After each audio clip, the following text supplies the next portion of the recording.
Ladies and gentlemen, it's time to talk about the main event. Number 3, Alabama versus number 11, Texas, at Brian Denny Stadium, right down the street. This is a game that will capture the attention of the entire nation, and I have to say, before I go into the analysis of this game, there is nothing better for college football than this game right here. This is what the future of college football should look like.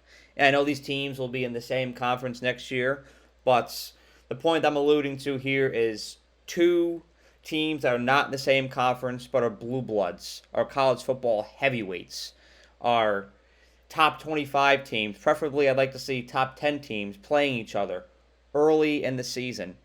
A game that is going to decide how the college football playoff is going to shape up. Two teams that you can see playing in late December for a national championship, going head to head. And must I note, the game is on a campus. It's not neutral site, it's on a campus. And that is what perfects this matchup. It was in Austin last year. It's in Tuscaloosa this year. And that is what maximizes the excitement for this game. That atmosphere in Austin last year was unrivaled.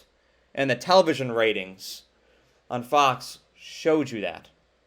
It illustrated that. And you'll see the same with ESPN this year. And the atmosphere here in Tuscaloosa it's going to be off the charts. It's going to be uncharted territory here. It's at the hype for this game, just from observing here in Tuscaloosa, it's equates that of the LSU game back in 2019.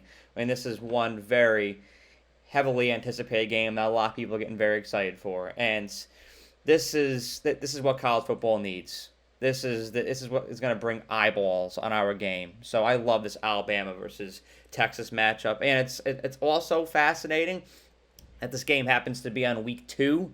Because this is still a time where we're learning about who teams are. We're finding the identity of teams. We're giving teams a platform to make a national impression. And that's what this game is all about, is national impressions. What impression is Texas going to leave on you? What impression is Alabama going to leave on you? This is like an interview. You walk away and you talk at your water coolers on Monday.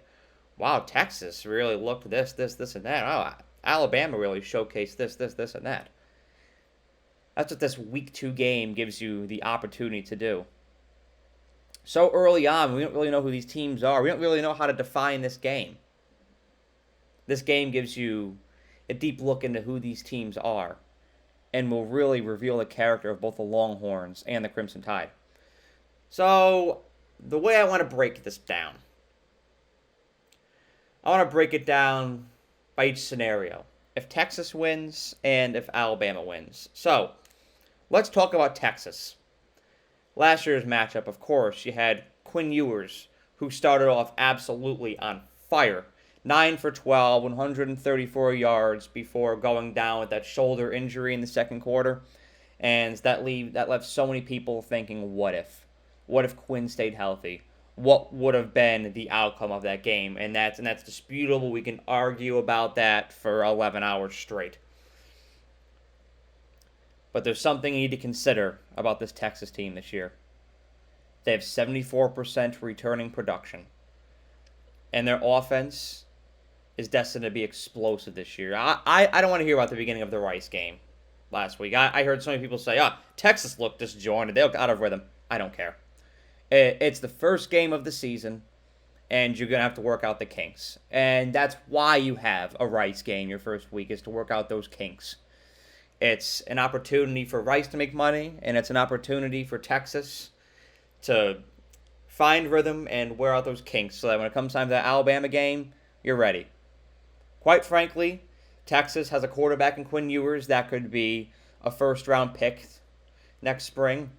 You have the transfer A.D. Mitchell from Georgia, who's phenomenal, and you have Xavier Worthy, who I think could be a first or second round pick this year. So that Texas offense is absolutely stacked. Their defensive line is amazing, and this is not a team to overlook going into this game. If Texas wins this game, and I know I heard all summer those varying takes on Texas, and I heard this take dominate this summer.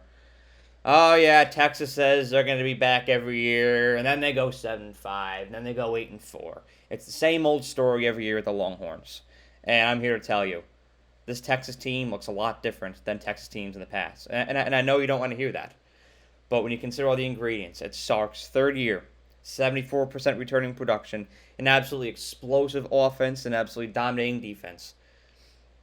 If this team goes into Tuscaloosa and wins, you have no choice but to take Texas and the Longhorn brand seriously this year.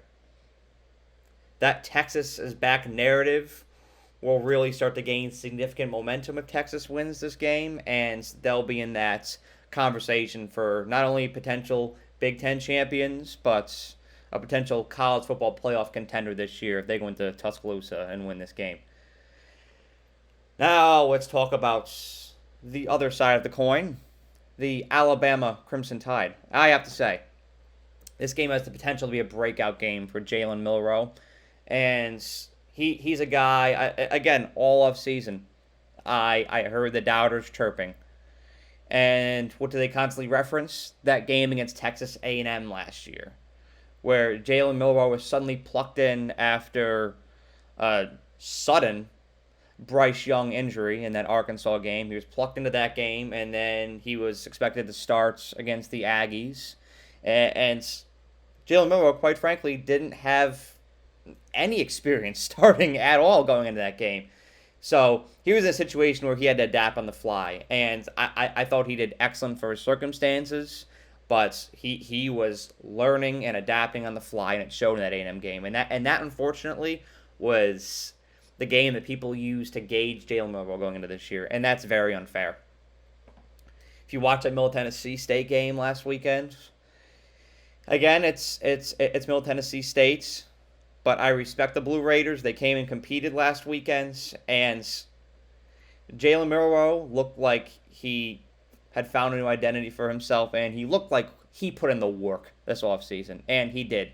He invested his time, his energy, he worked tirelessly, and he looks like he's developed significantly as a quarterback.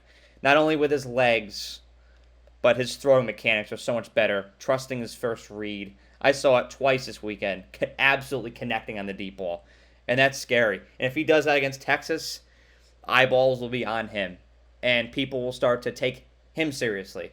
This is a platform for Jalen Milroe to completely develop a name for himself. This reminds me a lot of Lamar Jackson's game against the Patriots back in 2019. It reminds me a lot of Josh Allen's game, the Sunday night standalone game against the Steelers in 2020, where you look at those respective individuals and you say, wow, they've made a lot of progress.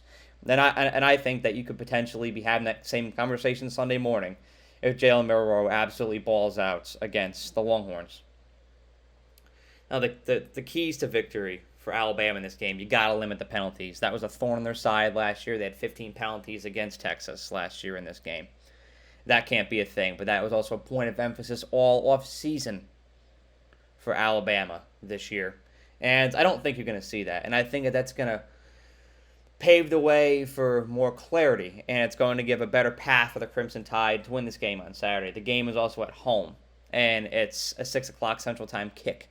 That's a huge advantage for the Crimson Tide as well. And they're also, I think you'll see this, not as dependent on Bryce Young. When you have a quarterback that's that phenomenal, naturally you're going to depend on him a little bit. You have a developing quarterback in Jalen Milroe, who's building star status for himself, and I have no doubt that he will. But when you have somebody that had just won the Heisman Trophy the year before as your quarterback, other units have to step up. And you're seeing that with Alabama. There's more of a cohesive push. And I think that's dangerous, and that's something to really consider going into this Texas game. And lastly, when it comes to games with this circumstance, it's a home game, and it's a game that was a point of emphasis for Alabama all offseason. It reminds me of that A&M game last year, and it reminds me of the Ole Miss game the year before. When you have a game that was thought about and talked about that much in the offseason, and it's at home, it's here at Bryant-Denny, Alabama's going to dominate. Alabama's going to perform for 4 quarters. My concern with the Crimson Tide is when they go on the road. in those games that people expect them to roll in, and they let off the gas a little bit. This is a game where it's going to be all gas, no brakes for the Crimson Tide and for the Longhorns. It's going to be an incredible clash. But at the end of the day, I cannot pick against the Crimson Tides at their home stadium. I'm going Alabama 31-27. And I just want to talk about the significance of this game for Alabama and for myself as an Alabama student. I transferred here to the University of Alabama back in 2021, and it had always been my dream to experience college game day. I never got it in 2021. Last year, I was thinking I was really going to get it for the A&M game. That didn't happen, and ended up going to Lawrence, Kansas instead that weekend. And now I finally got my opportunity to experience college game day, and I'm ecstatic. And I said at the beginning of this video, this game has an LSU feel when it comes to the hype. The people that are coming into this town, the programs that are coming into this town. It's a very exciting time here in Tuscaloosa. Not only is college game day coming, but SEC Nation is coming. My man Josh Pate, Late Kick with Josh Pate is coming this weekend, and Barstool is coming here.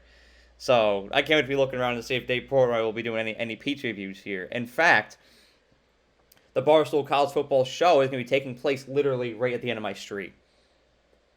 It's a very exciting time here in Tuscaloosa, and this game is a testament to all the great things that college football does, not only for programs but for towns.